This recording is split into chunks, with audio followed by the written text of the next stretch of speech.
Good morning all, a very warm welcome to our webinar this morning. We'll give it 2 or 3 minutes for people to file in. So you're very welcome, and we'd love for people to just jot in where they're joining from. We've got a really interesting mix of attendees today. And looking at the attendees, we've got people from infrastructure and construction companies across Australia and New Zealand. We've got social enterprise and not-for-profit providers themselves. We've got state and local government. We've got associations that support social responsibility. And we've also got some universities and research groups who are doing research and contributing to this space. So we'd love if you can put into the chat, where you are joining us from. See, people are filing in now. It's always good to see that happening.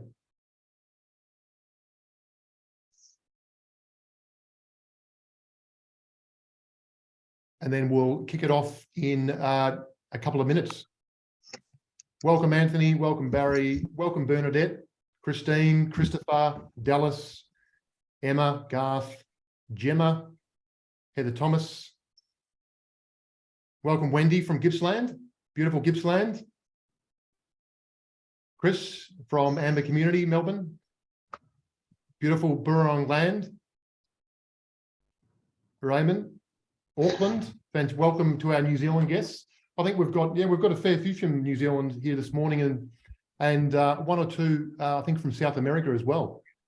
So a very warm welcome. University of Canterbury, Christchurch. Welcome, Daniel. Yagara Country in Brisbane. Gadigal Country, Miranda. And as you can see, we've got a panel here. I'm going to be introducing them shortly. We'll do that formally.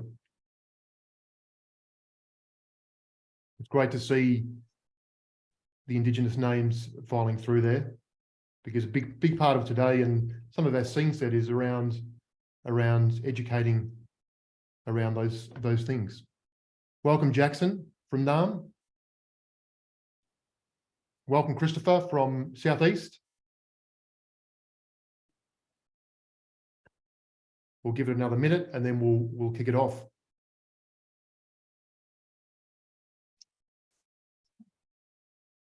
Welcome, Jennifer. Welcome, Mike, Neil. Welcome, Peter, Rebecca, Rory, Riley, Tansim, Wesley, Tony. We're looking forward to having you. You're part of our conversation today, very much part of it on chat and Q&A. Very good. Well, let's kick it off. We do appreciate you spending the time today to join us. We're going to stick to the hour, and we really hope today is going to be a session that really prompts questions in your own minds, and hopefully we'll continue a conversation that you can bring into your own organisation. And if we just go to the next slide, please.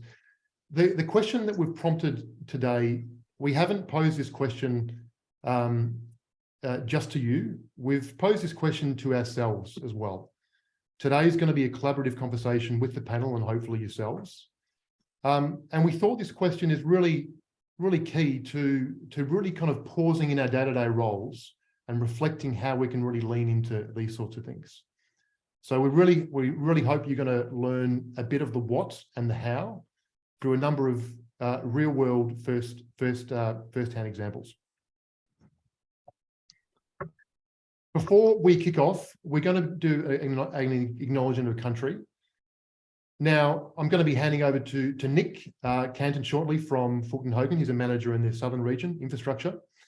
And just very briefly, in my experience, often we hear acknowledgements and then we go straight into sessions. But today we want to, of course, do the acknowledgement, but then Nick's going to share with us a clip and a learning experience from both himself and Fulton Hogan, which hopefully will give you a bit of insight. So over to you. Thank you, Nick.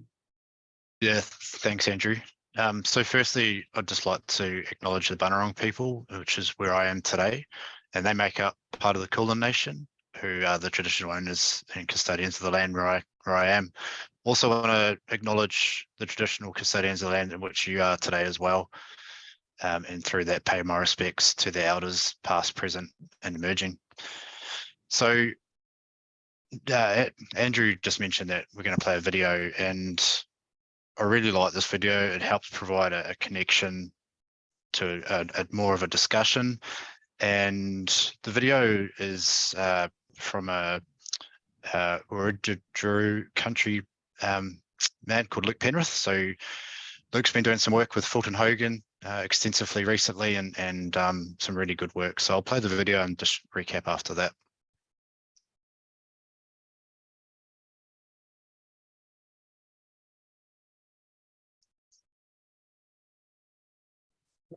So get the slides working. Oops. Beautiful. Here we go. Sorry.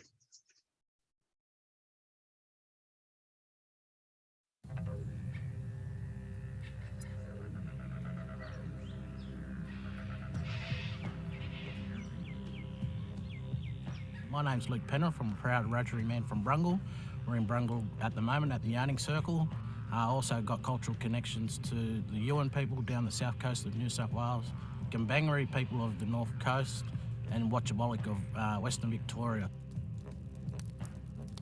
So I'm a business owner of Luke Penrith Arts and Designs. I do artwork on canvases for organisations such as Fulton Hogan. My artwork's modern and contemporary. It's got a lot of bright colours. I don't just use earthy, ochre colours. It's more bright. I sort of get an idea of what sort of artwork I'm going to do by talking to the individual or organisation about their values are or what they want this painting to represent. When Fulton Hogan come to me to do an artwork for them, I've already had that relationship with them, so it was pretty easy to put a story together. First one's about coming together, acknowledging people's differences and, you know, getting to know each other respectfully. That's the first foundation of building friendships or relationships with businesses. And the second one is more around partnerships, how that's going to work within communities. Boomerangs are really powerful symbols within Aboriginal communities. They're the main elements, but there's lines and dots that symbolise a journey. Something that I'm really proud of, that artwork and culture is getting out in construction industry, and it starts that conversation about what country are you working on, who's the local traditional owners, and maybe start making those connections with that community that you're working through. At the end of the day, it is a ripple effect. If you want to learn about culture, and it is Australian culture, it's not just Aboriginal culture. Non-Indigenous Australians need to take that on board as well, because now that's their history that they want to embrace and also teach their kids about it as well. So I look forward to seeing Fulton Hogan's projects across the country and also seeing my deadly artwork on all of the publications coming out soon. Just a bit of a snapshot of some work that's been done in that space, and some really awesome artwork that Luke's put together for us. And I guess today's conversation was around social responsibility. And in that video, Luke spoke about that we are on a journey and that we need to understand each other's values. We need to acknowledge our differences and respectfully come together and form partnerships in the community. And I think that's a really good foundation to segue into our conversation today, not only around social responsibility as a whole, but also as we're moving forward towards reconciliation as well. So my name's Nick Canton. I'm the regional manager for sales and marketing for FHIS in Southern Region. I'm from New Zealand originally, so my experience with Indigenous culture is a little bit different from what we have in Australia. And recently, over the past probably 18 months more so, I've been really lucky to be more involved in Aboriginal and Torres Strait Islander culture and get some experiences there and have a greater appreciation, understanding around what that means and what that is. So by no means an expert, it's a learning process and continuing that journey, but really enjoying it. And one of the things that I am enjoying more than others is sharing some of that culture and my learnings along the way.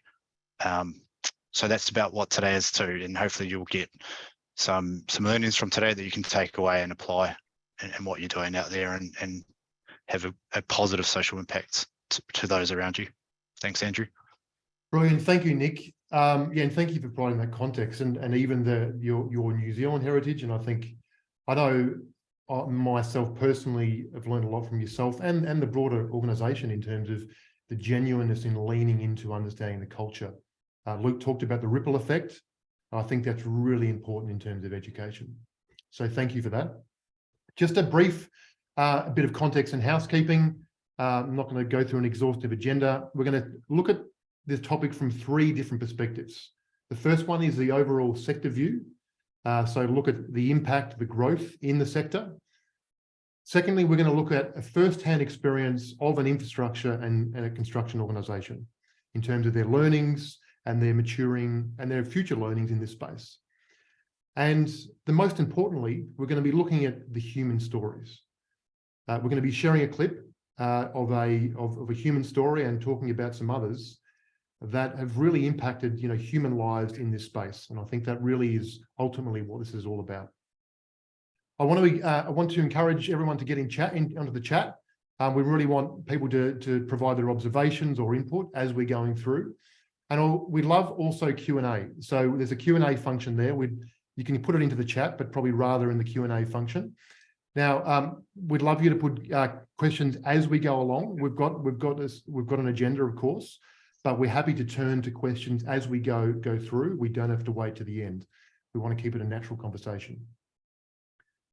So without further ado, our panel have been waiting there. I'd like to introduce you to our panelists today.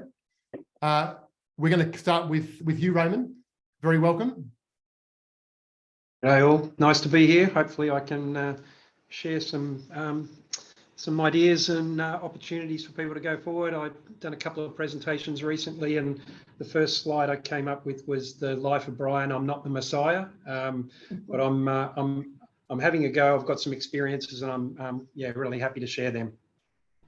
Thank you, Raymond. And I've heard Raymond a number of times in these sessions and live, and the genuineness and Raymond's willingness to share his own learnings has been really helpful. So thank you. Great to have you, Raymond. And secondly, we've got Miranda Campbell from Social Traders. Now, Social Traders, as you probably know, provide advocacy and certification. They work across government, social enterprises and business. So a very warm welcome to you, Miranda.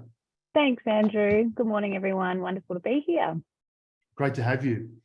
And last, certainly not least, we've got Susie Bowman. Susie heads up part of the business development for Clean Force and Wise Employment.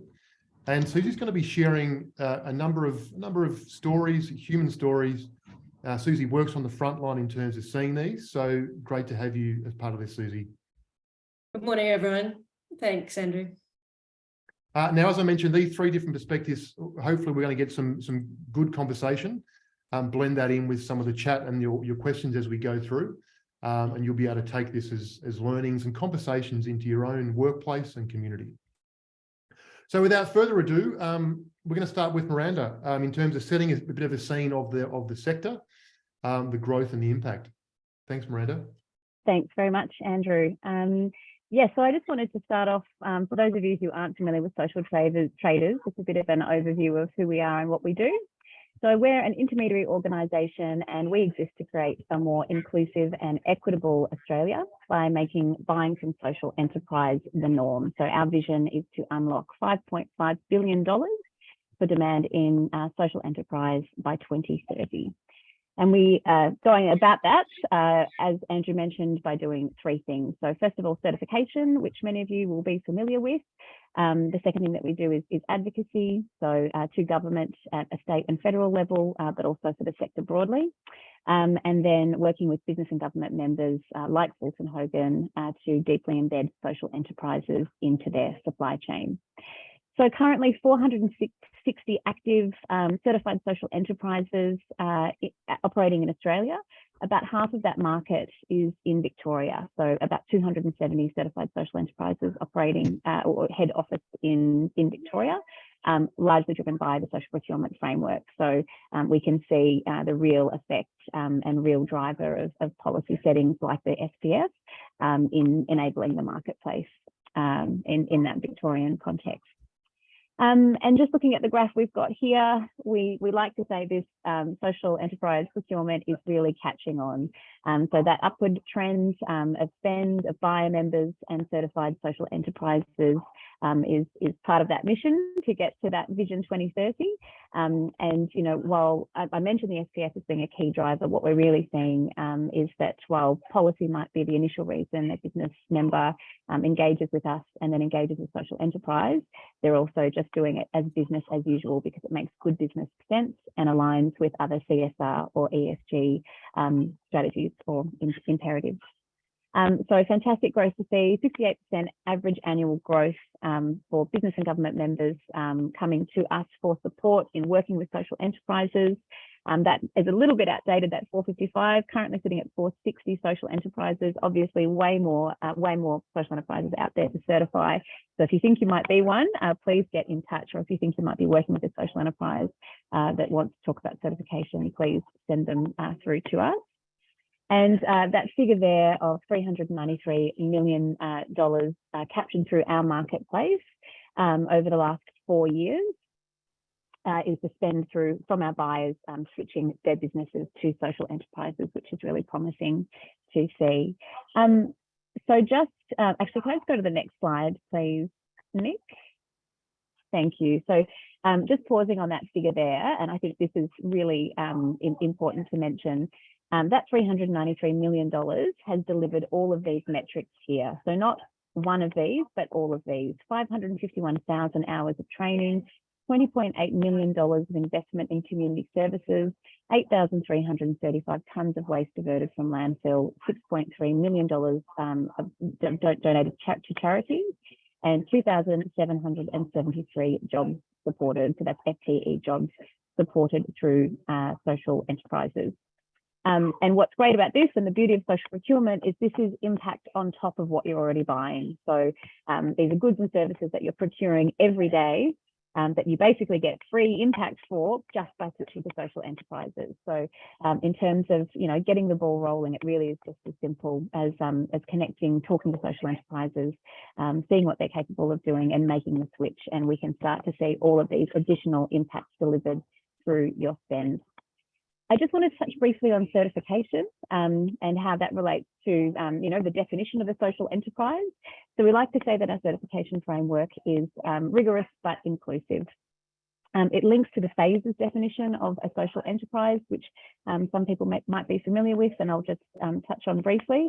So to us, a social enterprise must do three things. First of all, have primacy of purpose. So it exists to solve a problem or to deliver social, environmental, or cultural value consistent with the community benefits. Second of all, it must derive income from trade, so a substantial portion of income from trade.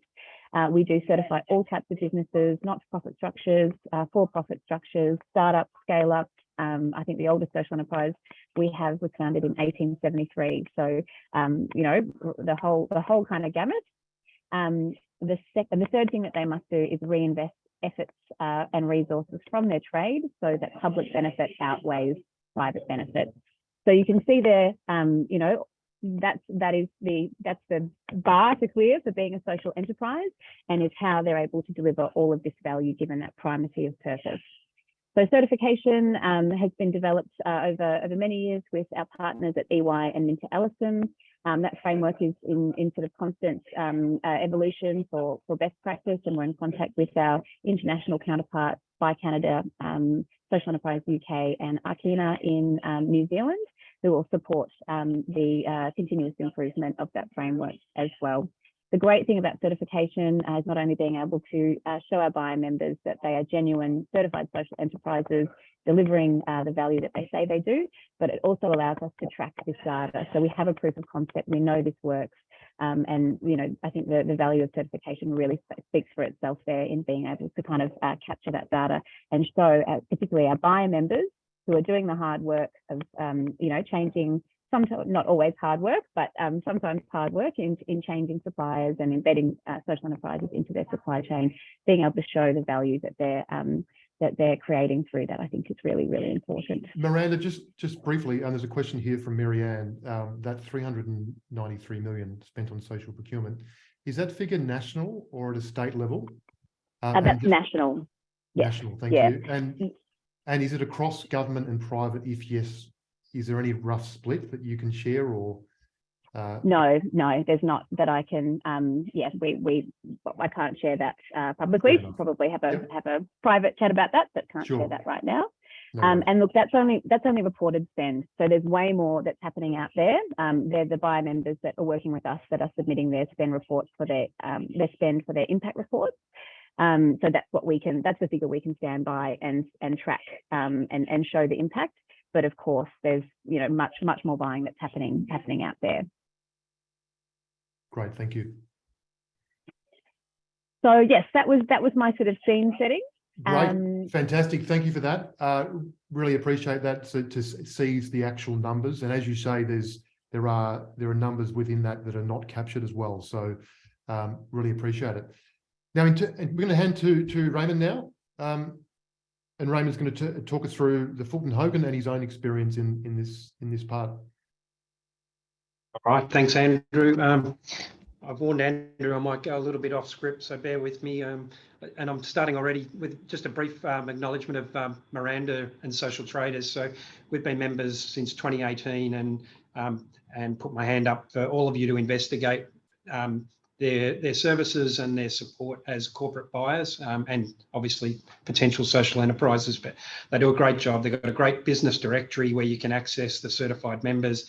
They do these great speed dating events where you get around a table with the different social enterprises, understand what they do and understand what you do, and great connections happen from there. So, and that social impact report really just adds, you intuitively know that you're making an impact, but the social impact report helps you to quantify it. So big thumbs up from us for our membership of Social Traders. So my role is... I think we might have just lost... Procurement manager. I also have the national procurement manager, also the great honour of being co-chair of our RAP working group for the last 3 or 4 years.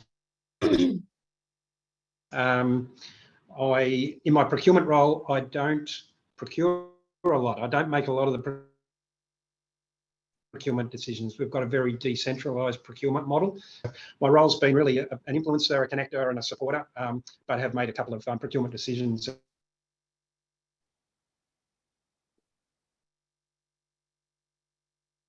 We're just losing your audio in and out, Raymond, for some reason. Maybe you could just lean in a bit for some reason, just losing you in and out. Force is one of those we'll refer to as the Bunurong land. Joining from Bunurong land, and pay my respects and acknowledge them as the traditional custodians, like Nick said. Is that better? I think so. Yeah, thank you. Yeah.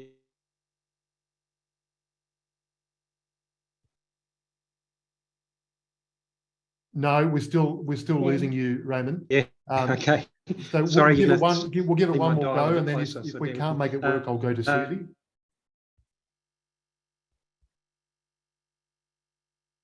For some reason, we're not getting your sound, Raymond. So we'll just go to the next slides if we can. Nick, go to Susie. I started on this journey 2014 within Fulton Hogan. Yeah, so I started on the journey 2014 within Fulton Hogan. Yeah. Looks like we've got a bit of a delay. So thank you, Raymond. We might come back to you if you rejoin. Thank you. Susie, now we have a video here we're going to share straight up, and then Susie's going to talk to this. Now this video is of an example of impacting positively human lives. I'd really urge you to lean in and watch.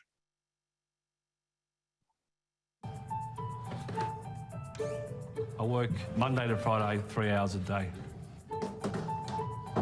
The company I work for is Clean Force, and I've been working there for 8 years. Some other jobs I've had, the people who I work for weren't the nicest people towards me, but it's not always a one-way street. There's reasons why they weren't nice to me. I was just too slow, and with schizophrenia, you're answering questions in your head because of the voices, and then you're trying to do a job at the same time, which makes it bloody hard, I'm telling you. My life has changed dramatically since I worked at Clean Force because I got a girlfriend now too, which is good. I didn't have a girlfriend for 10 years before that because I was unemployed and sitting in front of the TV. Just the way Clean Force has helped me keep a job and my mum too, yeah. So I remember the bad times when mum was yelling at me and all that, and I wasn't doing anything, so yeah. They were bad old days. What are you going to do? When I make a mistake, with Clean Force, they don't yell at you, which is good. They talk to us calmly and show us how to do it again. Cleaning, I'm suited to. The other jobs I weren't suited to. I couldn't do them because of my schizophrenia. I just find that, yeah, I'm happy now. Until the robots do it, I guess, I'll keep going. Craig, thanks so much. Wow. Thank you for suggesting to show that, Susie. So, Andrew, Clean Force is a social enterprise and an Australian disability enterprise.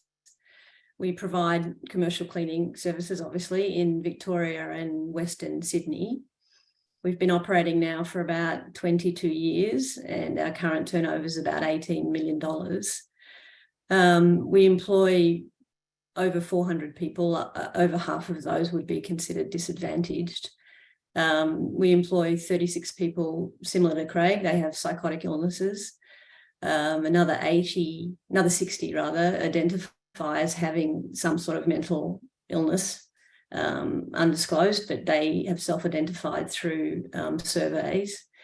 And another 100 we employ through the disadvantaged categories. So people like refugees, long-term unemployed, Indigenous, older people coming through Centrelink. Our social impact is material. For every dollar invested in Clean Force, we generate a social return on investment of $6.50. That social return measures savings to government in the form of less burden on the health system, less burden on the welfare system. So for someone like Craig, you know, he would have, as a result of employment, less hospitalisations, he'd have less clinical appointments. He has less take on the welfare system. He's a positive contributor to the tax base. He's paying tax through his income tax. And the analysis also measures across our employees their improvements in quality of life. So, for example, Craig would be financially independent. He's less isolated socially. He has better social engagements with his family and his friends. You know, he's better sense of self and self-respect and security and all those sorts of measures. He's now, that video was taken in 2018, so he's now in his 12th year of employment with Clean Force, and he's moved from sort of teams into his own sites, so he's really successful. He can work independently. Clean Force largely operates as a division of Wise Employment Limited, so we're part of a larger not-for-profit that operates nationally in the employment space. So the Wise wider business is contracted with the federal government to provide disability employment and Workforce Australia services. So again, people coming off Centrelink, we match them to the wider employment workforce. So matching job basically. And those services are free to the job seeker and they're free to the employer who's actually seeking to employ people. The Wise generates about 135 million, so we're quite large. We've got a national footprint, and Clean Force, as a direct employer of that organisation, represents about 15% of our turnover. So the social enterprise group is quite a significant part of that not-for-profit. What else? Fulton Hogan has been a fantastic early supporter of Clean Force. We currently clean on 7 of their sites, 4 offices and 3 projects currently, and employ 7 people. 3 of those people are refugees from South Sudan and Tibet. We have another 2 who are from culturally and linguistically diverse communities. We have one person with a disability, and we have another person who's considered long-term unemployed. I think that's it, really. That's a snapshot, and that's who we are. Great, thank you, Susie. I really appreciate you expanding on that. And I know in that video you said it's from a few years ago, but it's been showed to some of Nick showed it to the team, and it's pretty hard not to shed a tear that. So thank you for extending on that. Raymond, we've got you back. You're dynamic, and I'm on the phone now. I'm on Wi-Fi. Sorry, I'm on the cell phone now. Fantastic. Can you hear me better? Yes, perfect. Yes. Okay. And just to sort of follow up on Susie's comment, just a comment around the engagement of Cleanforce. I worked with our office manager to help review them and have them considered. And they won a request for quote process. In their cleaning of our corporate office, they wanted to do a deep clean on the first weekend before they started. And I got in there about 7 o'clock on a Saturday and let them in, and they're all enthusiastic. And they said, "Oh, it'll probably take us about 8 hours." So I hung around for an hour or two and went off to cricket, and was getting these updates from the team. And Brendan was managing them, and the quality and the motivation of these guys and the team was unbelievable. They sent through this photo of our kitchen floor that was with this grey sort of floor that was quite charcoal colour, and they did a halfway through the cleaning of it, you could see this dark charcoal colour and then this shiny bright grey. It was just absolute chalk and cheese. They worked about a 12 or 13 hour day, even though they said it was going to be 8 hours. And the place was just spotless. It was unbelievable. And we got feedback and have continued to have great feedback, not only about the quality of the clean, but also just how engaged and motivated they are. And they're friendly and engaging when people are working back. So as Susie said, we've rolled them out from Richmond to a number of other different offices and different project sites. Great. That's the first hand from inside the organisation as well. And I actually hadn't heard a lot of the detail around the social impact. So it's just fantastic to hear that, Susie. So I might quickly run through some of this stuff, but conscious. Look, as I've tried to explain and cut out a few times, I've started on this journey at the start of Fulton Hogan in 2014. And we were members of Supply Nation. For some of you out there, we've obviously talked about Social Traders today, and Social Traders coordinates around that social enterprise space. Supply Nation, as many of you will know, is a very similar type of organisation, which is focused specifically on Indigenous businesses. And really, I just, fell into my new role at Fulton Hogan, was asked by my manager at the time, and very grateful to her for giving me the opportunity to learn about this. And what I started to see from not only that networking of membership of Supply Nation, Social Traders, but also just what we were doing within Fulton Hogan and what our government clients were doing, we saw some of the elements that you can see on that roadmap there. We were getting asked by our clients to tell us what we do in that space and to contribute to it in our contracts. And the really encouraging thing is we were doing that within Fulton Hogan. It was part of our DNA. We talk about our community purpose, which is creating, connecting, caring for communities. And we talk about our real values: respect, energy and effort, attitude and leadership. And this just really aligned with it. If you want to go to the next slide, please, Nick. So one of the things I learned, and hopefully you can see the little reference there to an Aboriginal consulting business called Insight Policy, was one of the things I saw in the really early days was the 3 C's of why you do diversity, supply diversity. That, the bottom of the pyramid is compliance. Our clients are demanding it, and they want to spend their money in a socially responsible way. Companies like us have, corporate social responsibility, our community purpose, our real values, and when that compliance meets our community purpose, good things happen. We get that competitive advantage. And I've said win-win-win there, and it is 3 wins. It's our clients that win because they're spending their money socially responsible way. We're winning because we're doing what our client wants. We're delivering to our client, and we're also living our values.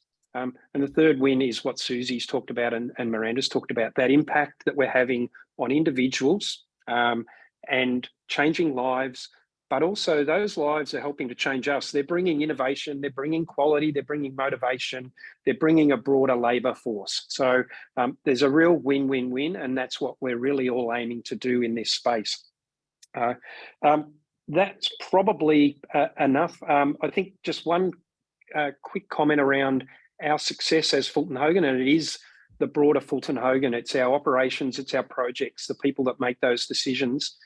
This financial year, we are tracking at about $34 million of spend with Indigenous businesses and social enterprises. And there's about 150 of them that we're using across the organisation. So it's a real testimony to our people out there that have heard the message, that have engaged in our RAP journey, that have engaged in our Social Traders membership, working with their clients and working with their communities, and they're really making a difference out in the operations. So I just wanted to leave with that statistical sort of where we're at the moment. Brilliant, thank you, Roman. And that value for all parties, I'm glad you've covered that, and we might expand on that in a second as well. Miranda, I might jump to you now in terms of the where and how organisations can start to mature in the social responsibility space. You see it from obviously the social enterprises themselves, the businesses like Fulton Hogan, infrastructure construction organisation, and then government, of course, who are leading the way in this space in Victoria. So tell us a bit more about how organisations can start to mature. Absolutely. Thanks, Andrew. Well, we would recommend membership with Social Traders as a great place to start, obviously, and then utilisation of that membership. So we have a team of social procurement advisors that are there to drive connections between our business and government members and social enterprises. So the best way to learn about social enterprises is to speak to them directly, and we can be really instrumental in directing you to the right people in the organisations, to the relevant opportunity as they arise. So would of course recommend anyone on the call who's not a member with Social Traders to chat to us about joining up. But then, of course, if you are a member with us, engaging our services and booking an opportunity plan and catching up with your account manager, coming along to our events. We host regular, as Raymond touched on, regular networking events, which is sort of speed dating for social enterprises and our buyer members to meet, which are really powerful opportunities for connection. And we've seen some great partnerships evolve from those meetings at those events. We also, we have a publicly available finder as well. So that is Australia's only kind of public directory for social enterprise. So that's listed on our website. It's free to use. And so just jumping on there and familiarising yourself with the types of businesses that may be near you. So there's a map, you can click on the map where you are and see the social enterprises that might be, operating around the corner as well. So highly recommend jumping on that and checking that out. And then I suppose really in terms of kind of progressing maturity, we talk about three kind of elements here. So systems, champions, and purpose. So aligning your purchasing decisions with sort of a social procurement strategy and that kind of process approach. Champions like Raymond are so important, probably the fundamental or the key driver of good social procurement practice is having champions internally to drive the work, to win hearts and minds, to put in the extra effort to make these connections and build lasting relationships for good social procurement. And then alignment with purpose as well is really important. So as I touched on earlier, a lot of our business and government members already have existing CSR or ESG strategies, and social procurement can really support that as well. So if you do have, a priority cohort or beneficiary group that you might already be supporting through a charity program, for example, switching your suppliers to social enterprises that support those beneficiaries as well can strengthen that cause. So we see a lot of alignment happening there that then, starts to progress really quickly through the organisation once people understand why they're doing it.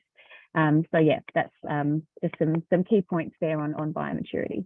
Brilliant, thank you. And I'm glad you touched on those three pillars and in particular purpose, because purpose it's talked about a lot these days and with really good intent. But I think what you've highlighted, the social enterprise, it brings real substance to that conversation, doesn't it? It's not just a Absolutely. kind of figurehead on a brochure as such. It really brings substance into the organisations. So I'm glad you've mentioned that. Susie, from your point of view, you've talked a bit about from the human impact stories. You mentioned people from Sudan, Tibet. We heard about Craig's story and more. When we look at the where and how organisations can start to mature, how would you look at that? So I think I mentioned Clean Force has been around for 22 years. I mean, we started as a program of WISE. Well, actually, we started as a program of another organisation, and WISE took it over in 2005, I believe. And we grew with investment from WISE and sort of pretty slow growth. But the social procurement framework, we've grown about 280% in the last 5 years. So the growth from the Victorian state framework has really been pivotal in our massive growth. But also, we've had the benefit of a larger organisation. So we have systems and processes and support with, money and tenders and legal support and all that stuff, which a lot of startup social enterprises may not have. So we've had the advantage of that. And, in the construction sector, for example, you have to pre-qualify, and, pre-qualification is a 30-page document with a whole lot of requirements that, again, smaller organisations may not have. So, it's quite a high barrier to entry in the first instance, which is why, if you can get sort of support through organisations like Social Traders to actually help you with capacity building, or if you're part of a larger organisation, then you have an advantage. For sure. I think that 280% growth, I hadn't heard that figures. And in terms of the capacity building, I think that's key, isn't it? Because when we look at just broadly in terms of the shortage of people, having organisations that can help direct for people in capacity is key. So I'm glad you called that out. And Raymond, you've talked a bit about the value add for all parties. When you look at, and you talked about the years ago when you first got into in terms of the mindset, how do you look at the where and how organisations? Yeah, sure. And look, we're lucky with that compliance piece that our clients are asking, and it fits with our purpose and our values. But someone's got to do it. So to all the procurement people on the call and anyone who's involved in engaging with suppliers, it starts with you. It starts with you and I. And using some Fulton Hogan language, it's having that attitude and having a bit of energy and effort to do something about it, because it's you that makes it happen, and it's the individuals out there that make it happen. I've got a new buzzword. It's not easy, but it's not hard. It's not easy because it's change. There's a bit of change there. But to be honest, it's not hard. There's a lot of suppliers out there with a lot of experience that cover a lot of different categories. So it's looking at when you've got an opportunity. The cleaning one, for example, was an opportunity where I'd met Brendan from Clean Force at one of the speed dating events. We were not happy with our cleaner. Our office manager wanted to go out to market. So we included a social enterprise and an Indigenous business. Other examples, we went to a catering roundtable speed dating. We've used 3 or 4 of those caterers in our business since then. They're, 1 offs or 2 offs or 3 offs. So some of those simple things can get you started.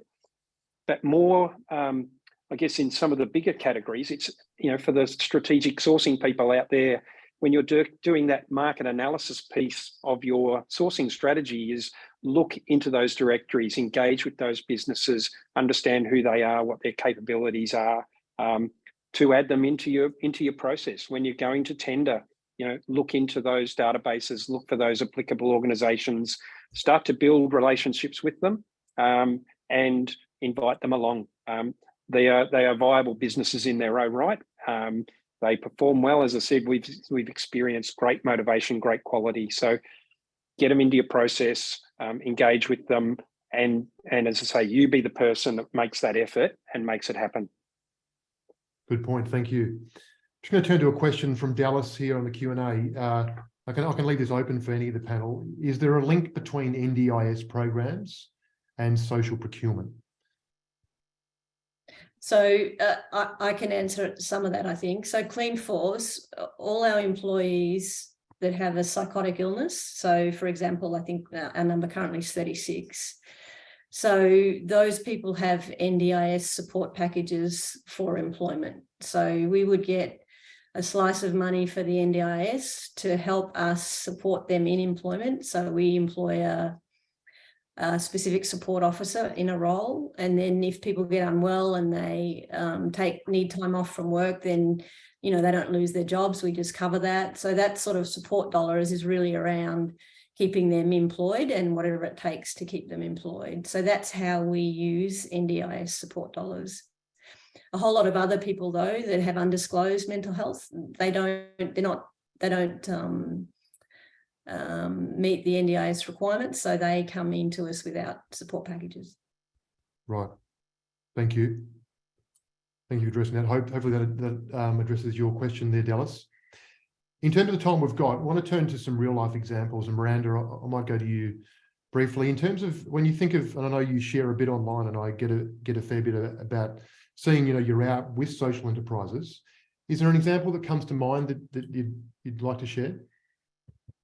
Sure, two come to mind, just because it was quite recent. I was out on site last Friday with the crew from Homes Victoria and Icon, who are partnering to deliver new social housing or mixed residence housing in Flemington.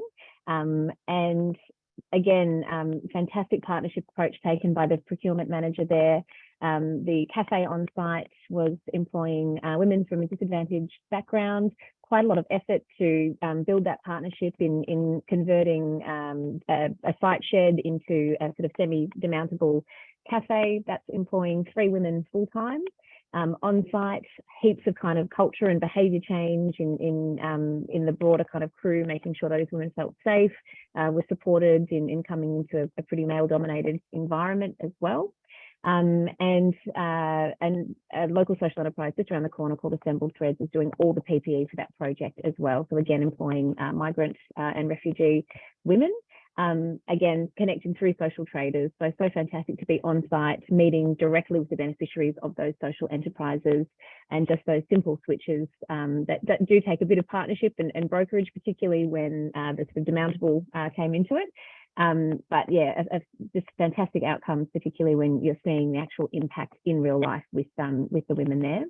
Another example that always comes to mind, just because I think the impact is so astounding, some people might be familiar with a social enterprise called Fruit to Work. So they deliver fruit and milk to offices and work sites. So most offices are buying these consumables weekly. So it's a pretty easy switch. They support people exiting the justice system. The standard population rate for recidivism sits around 45%.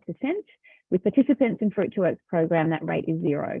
So incredible outcomes, again, just by switching the fruit and milk that you buy. So I highly encourage people to, we've got a bit of info on our website on many social enterprises, but there's a bit of a case study there. You know, the wraparound support services, the kind of communities that exist within social enterprises are such powerful places for, you know, people experiencing disadvantage to be connected to. And we're very proud to be able to support those stories. So yeah, they're just a couple that spring to mind. Great, thank you. And I think, you know, in terms of easy to switch there, those examples, you know, stealing Raymond's word, it's not easy, but it's not hard. You know, there are those areas where you can turn to. And Raymond, I'll turn to you in terms of, so when we think of examples, you've talked to a couple, or is there any more that come to mind that would help from an education point of view?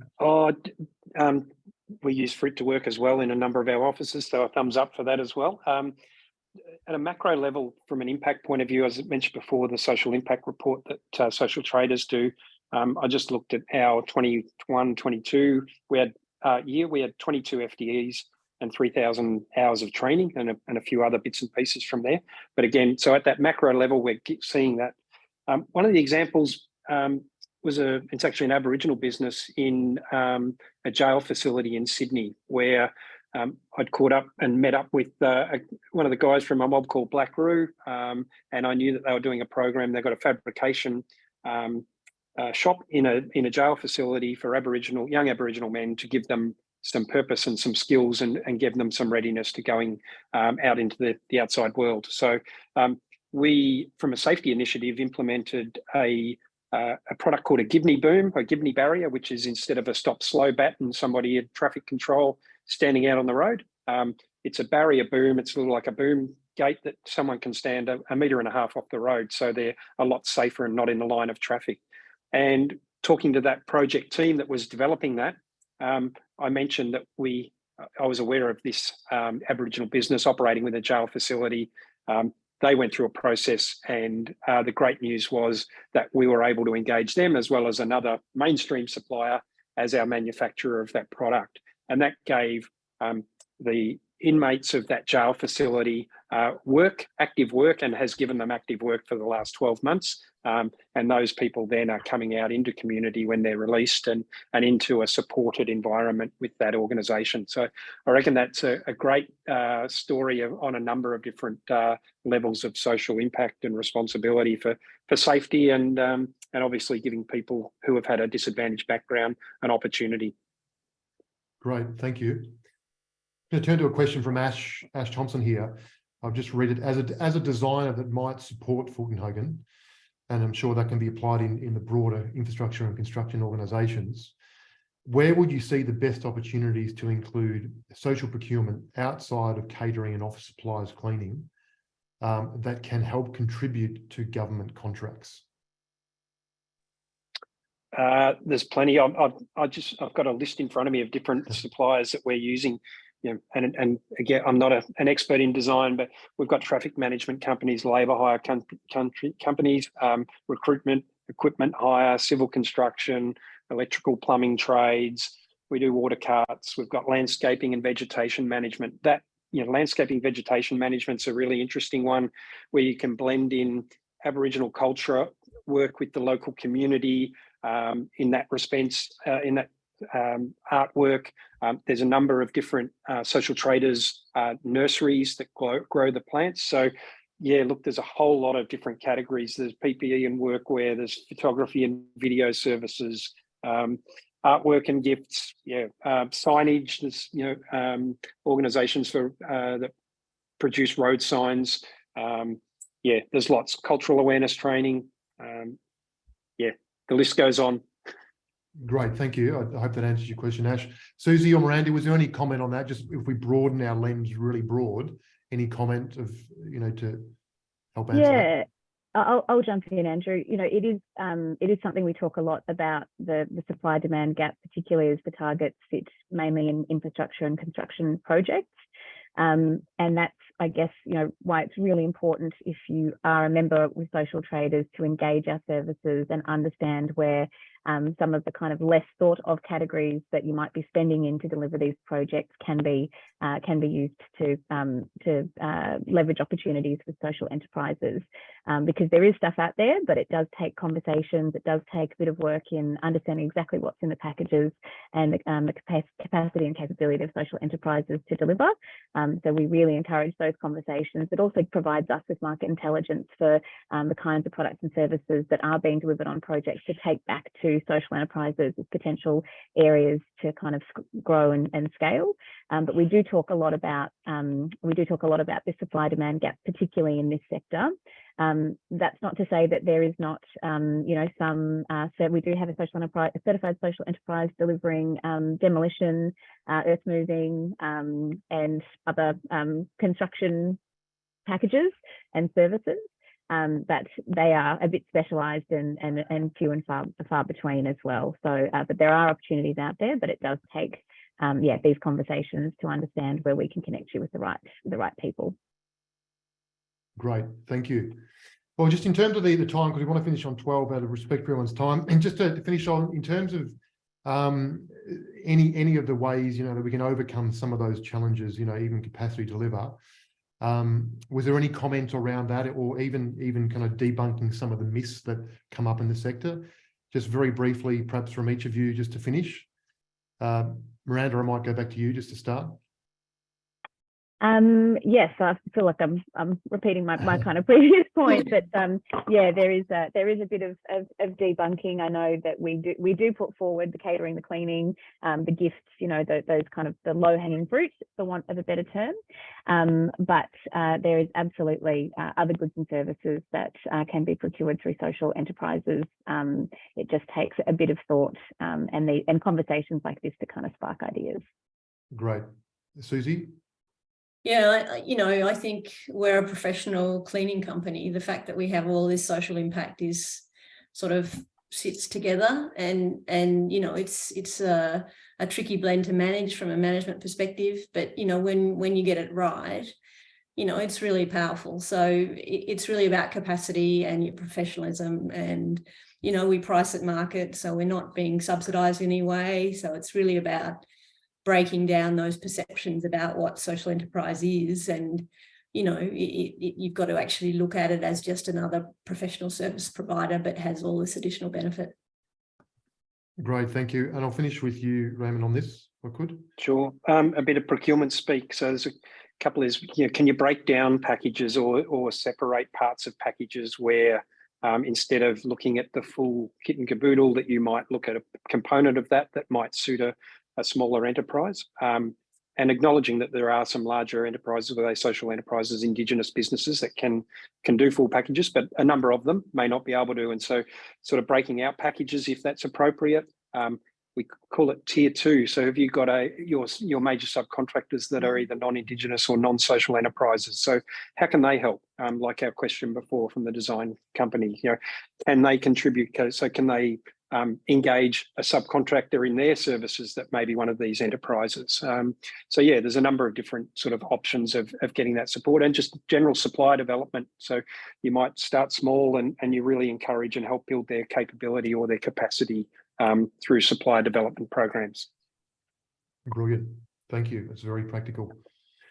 Very good. So in terms of time, I'm just going to, in terms of wrap up, and Nick, I'll just hand to you as well. I'd be interested to get your thoughts as well. But when we look back, we started with Luke Penrith. Nick showed us that clip of a real life example and the beautiful artwork that is behind Nick on Raymond's shirt, etc. We heard Craig's story. We'll share that clip with you all. I think it's really helpful to share with your teams. To me, I showed my family that, and friends say this is the positive impact. We talked about the value add for all parties. We talked about purpose and how this gives real substance to purpose, not just a kind of a brochureware. And we talked about capacity building, a 280% growth in the sector. And then talked, through those multiple different sectors within social enterprise, plumbing, landscaping, cultural awareness, etc., that people can really consider. Nick, was there any some themes that stood out to you? Yeah, I think when we started this conversation, Andrew, it was really around trying to create awareness and more of an open discussion platform around social responsibility and everything that feeds into that. So just a couple of takeaways from me there, and really want to thank the panelists today. It was really informative, and I thought it was really good getting insights from different lenses around social procurement in particular. But I think to start with, understanding what you currently are doing as well is a good sort of starting point, because a lot of that can be lost. It's not something that we generally, from an operational and even at times corporate functions, living and breathing. So actually getting into that level of detail and creating awareness around that within your organization. And probably a real theme is we need to be having these real conversations, and they can be raw at times, but I think that's important, and probably ties into the social impact of things. The last one there of two is about giving it a go. It's got to take those first steps, and you don't know what you don't know, and what good can look like from all aspects. Just another one, I just thank the panelists, but this process that we've gone through, and Andrew's just shared with us at a high level, I also shared the video of Craig Tolley with my team as well. And it opened up quite some emotional conversations, but brought it back to that human aspect. And I think that's what this is really about. And creating those connections to understand the importance and the positivity that we can make on individuals' life is huge. So don't lose sight of that along the way, because that's really what it's all about. Great. Thank you, Nick. I've got nothing more to add to that. If we can just share the last slide in terms of contact details. Obviously, the panelists and Nick and myself, we're all on LinkedIn, of course. We'll welcome you to connect. Here's the emails, direct emails of everyone. And as Nick said, part of this, we want to, this conversation to continue. Hopefully you got some value today that you can continue in your own organizations. There is a brief, only 3 questions survey. We want to hear from you other topics within this area that you want to hear about, or even be involved with yourself. So again, thank you again for the panelists. Thank you all for joining and your questions. It's made it really interactive. And we look forward to the next one. Have a great day. Thanks, everyone. Yeah, thanks all. Thank you. And thank you, Andrew. Thank you.